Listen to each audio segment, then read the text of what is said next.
सासू माँ की नई सहेली। प्रिया किचन में चाय बना रही होती है और सुमन ड्राइंग रूम में बैठकर मजे से टीवी देख रही होती है। तभी दरवाजे की घंटी बजती है।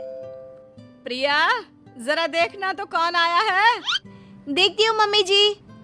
प्रिया दरवाजा खोलती है तो सामने पड़ोस वाली विमला आंटी खड़ी होती है। नमस्ते आंटी जी, कैसी हैं आप? मैं तो बिल्कुल ठीक हूँ बेटा, पर तेरी सास को क्या हुआ है? आजकल कहीं दिखती ही नहीं है। जब देखो तब टीवी के आगे जमी रहती है। अंदर तो आइए आंटी। अरे ओ दीपक की अम्मा, कहाँ हो? अरे विमला, आओ आओ, क्या बात है, बड़े दिन बाद याद आई तुम्हें मेरी। मैं तो हमेशा ही तुम्हें याद करती हूँ, पर तुम ही गायब रहती हो और आजकल तो बाहर भी नहीं आती जाती। तबीयत तो ठीक है ना तुम्हारी?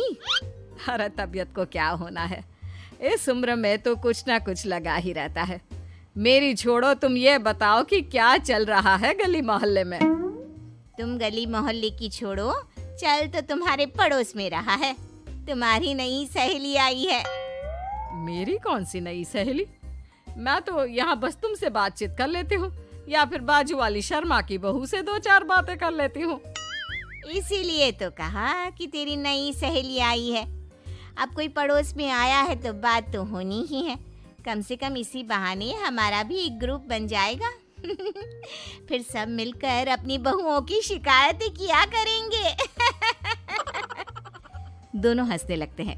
तभी प्रिया चाय लेकर आती है और सामने टेबल पर रख देती है। दोनों चाय पीती हैं और बातें करते हैं। चलो मैं चलती हूँ, अब कल मिलते हैं। राम राम।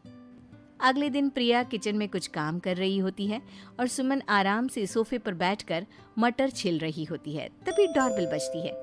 प्रिया दरवाजा खोलती है तो सामने उनकी नई पड़ोसन खड़ी होती है। जी, आप कौन? मैंने पहचाना नहीं।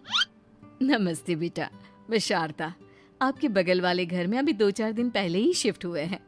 ओह अच्छा अच्छा अच्छा, नमस्ते आंटी, अंदर आइए ना आप। देखिए तो मम्मी जी, आज कौन आया है। इतना कहकर प्रिया किचन में चाय बनाने चली जाती है। नई पड़ोसन को घर पे देखकर सुमन थोड़ा हैरान हो जाती है। नमस्ते बहन जी, मैं शारदा, आपकी नई पड़ोसन। अच्छा अच्छा, आप हैं हमारी नई पड़ोसन। आइए आइए, और बताइए कैसी हैं आप? जी बिल्कुल ठीक हूँ। वो दरअसल घर पर छोटी सी पूजा रखवाई थी, बस उसी का प्रसाद देने चली आई। सोचा इसी बहाने नए पड़ोसियों से भी मुलाकात हो जाएगी। ये तो बहुत अच्छा सोचा आपने। सुमन प्रिया को आवाज लगाती है। अरे ओ बहू, जरा चाय पानी का तो आके पूछ लो। ये आजकल की बहुएं भी ना, जब तक बोलो नहीं तब तक कुछ नहीं करेंगी। आई मम्मी जी। प्रिया चाय लेकर आती है। दोनों बैठकर चाय पीती हैं और खूब सारी बातें करती हैं। अच्छा बहन जी, अब मैं चलती हूँ, फिर मिलते हैं। अब तो आना जाना लगा ही रहेगा। शारदा के जाने के बाद प्रिया किचन से बाहर आती है। क्या बात है मम्मी जी, आप दोनों को देखकर तो लगा ही नहीं कि पहली बार मिल रही हो। आप दोनों तो बिल्कुल बिछड़ी हुई सहेलियों की तरह बातें कर रही थी। अरे जब दो औरतें मिल जाती है ना, तो बातें अपने आप ही निकल आती है।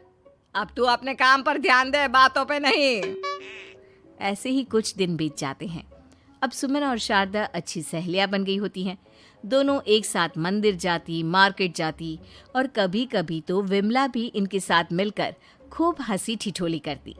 एक शाम तीनों बैठकर सुमन के घर पर चाय पी रही होती हैं कि तभी बहुत तेज बारिश शुरू हो जाती है।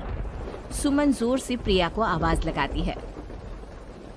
प्रिया, ओ प्रिया, देख कितनी तेज बारिश हो रही है। जाके छत से सारे कपड़े ले आ, नहीं तो सब भीग जाएंगे। सुमन 2 बार आवाज लगाती है लेकिन प्रिया का कोई जवाब नहीं आता। शायद प्रिया कुछ काम कर रही है, इसीलिए कुछ जवाब नहीं दे रही। अरे काहे का काम, आराम फरमा रही होगी महारानी। तभी प्रिया बीमार हालत में अपने कमरे से बाहर निकलती है। हाँ मम्मी जी, क्या हुआ? मेरी तबीयत थोड़ी ठीक नहीं है ना, इसलिए आग लग गई। अरे सारे कपड़े भीग गए और तुझे सोने से फुर्सत नहीं है। सबके सामने सुमन के मुंह से ऐसी बातें सुनकर प्रिया उदास हो जाती है और छत से कपड़े उतारने चली जाती है। सुमन, ये क्या बात हुई? प्रिया ने बताया ना कि उसकी तबीयत ठीक नहीं, इसलिए उसकी आंख लग गई। तुम भी ना खामखा उसे सबके सामने सुना दिया।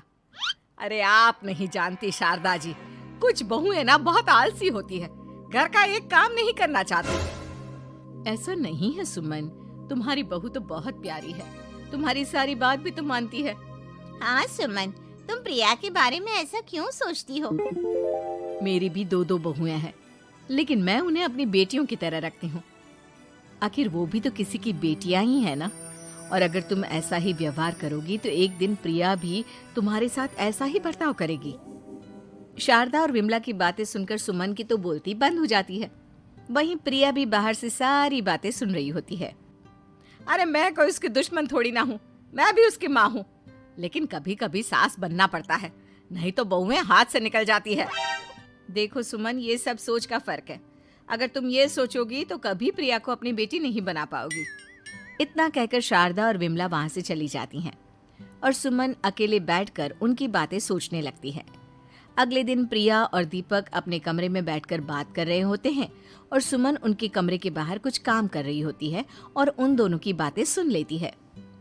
दीपक, तुम्हें पता है हमारे पड़ोस में जो शारदा आंटी है ना, बहुत अच्छी हैं। अच्छा, ऐसा क्या हो गया जो तुम्हें वो इतनी अच्छी लगने लग गई? कुछ खास नहीं, बस कल जब मम्मी जी मुझे सबके सामने सुना रही थी तो शारदा आंटी ने मेरा साथ दिया। मैं तो सच में हैरान ही रह गई थी जब उन्होंने मम्मी जी को मुझसे ऐसा बर्ताव करने के लिए मना किया।